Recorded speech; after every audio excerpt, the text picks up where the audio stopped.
اعوذ باللہ من الشیطان الرجیم بسم اللہ الرحمن الرحیم درود شریف پڑھیے اللہم صلی علی محمد وعلی آل محمد کما صلیت علی ابراہیم وعلی آل ابراہیم انک حمید مجید اللہم بارک علی محمد وعلی آل محمد کما بارکت علی ابراہیم وعلی آل ابراہیم انک حمید مجید۔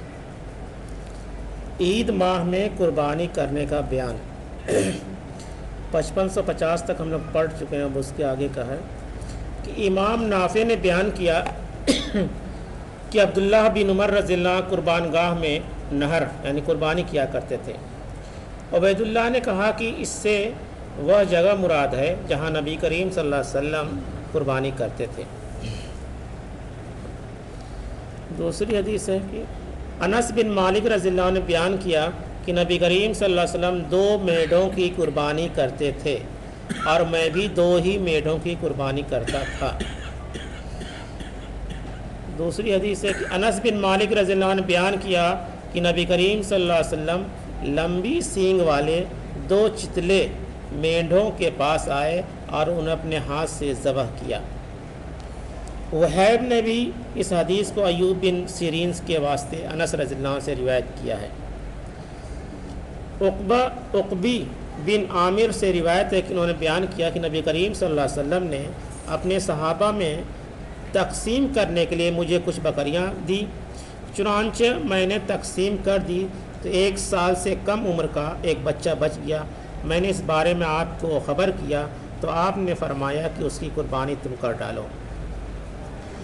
فائدہ یاد رہے کہ 1 برس سے کم عمر کی قربانی کیول انہی صحابی کے لیے خاص تھا اور کسی کے لیے جائز نہیں ہے۔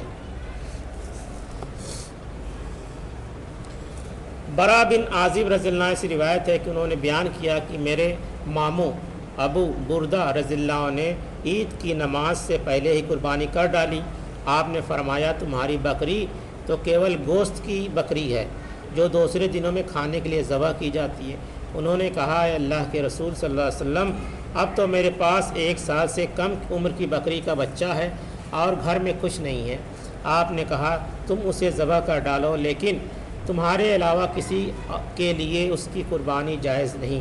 پھر آپ نے فرمایا جو عید کی نماز سے پہلے ذبح کر ڈالتا ہے وہ کیول اپنے کھانے کے لیے ذبح کرتا ہے اور جو عید کی نماز کے بعد ذبح کرتا ہے اس کی قربانی پوری ہوتی ہے اور مسلمانوں کی سنت کو پا لیتا ہے۔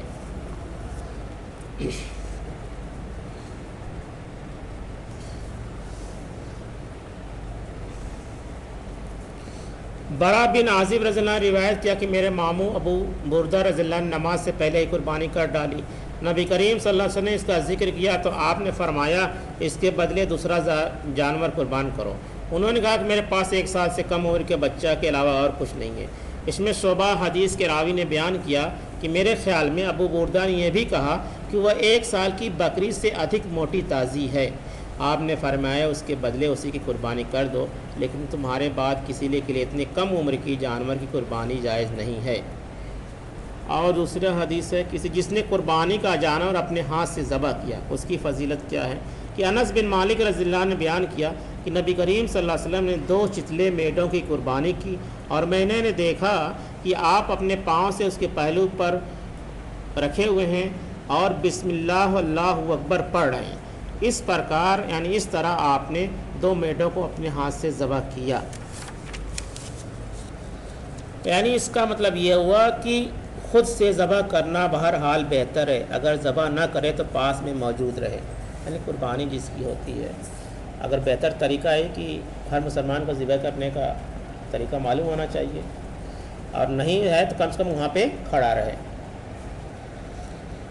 دوسری حدیث عائشہ رضی اللہ عنہ سے روایت ہے کہ انہوں نے بیان کیا کہ نبی کریم صلی اللہ علیہ وسلم صارف کی جگہ پر میرے پاس تشریف لائے اور میں رو رہی تھی۔ آپ نے پوچھا کیا بات ہے، حیض تو نہیں آ گیا؟ میں نے کہا جی ہاں۔ آپ نے فرمایا اس میں رونے کی کیا بات ہے، یہ تو کیول اللہ نے آدم کی بیٹیوں کی تقدیر میں لکھ دیا ہے۔ تم پورا کام کرتی رہو اور جو حاجی لوگ کرتے ہیں، کیول بیت اللہ کا طواف نہ کرو۔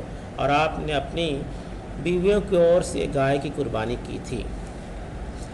فائدہ بلا شبہ عورتیں بلا شبہ مہیلا اپنے ہاتھ سے قربانی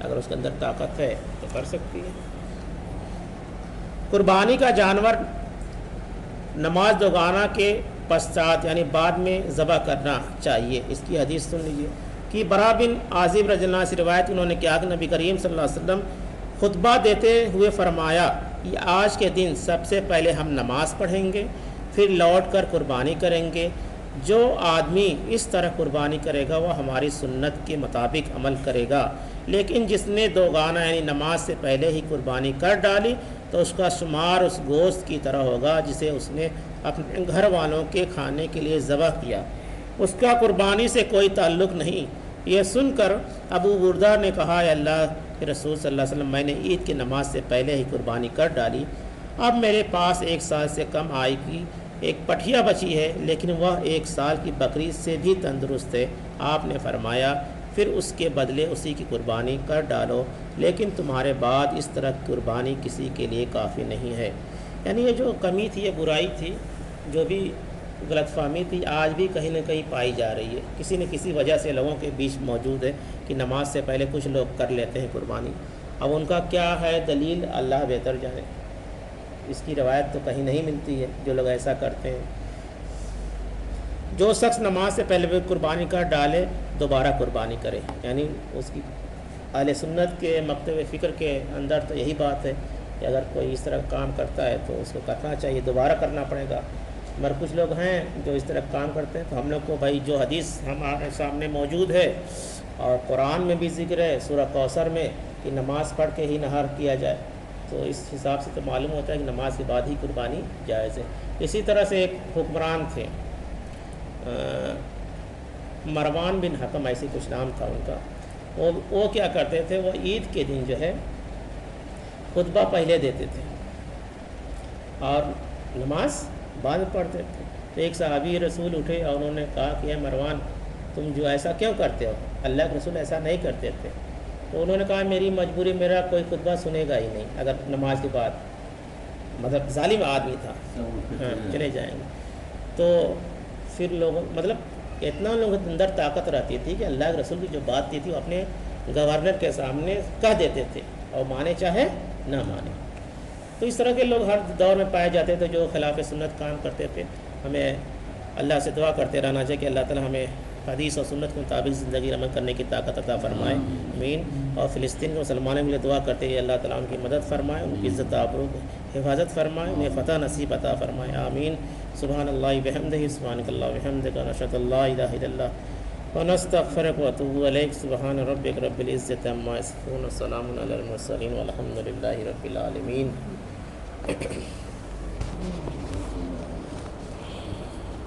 اللہ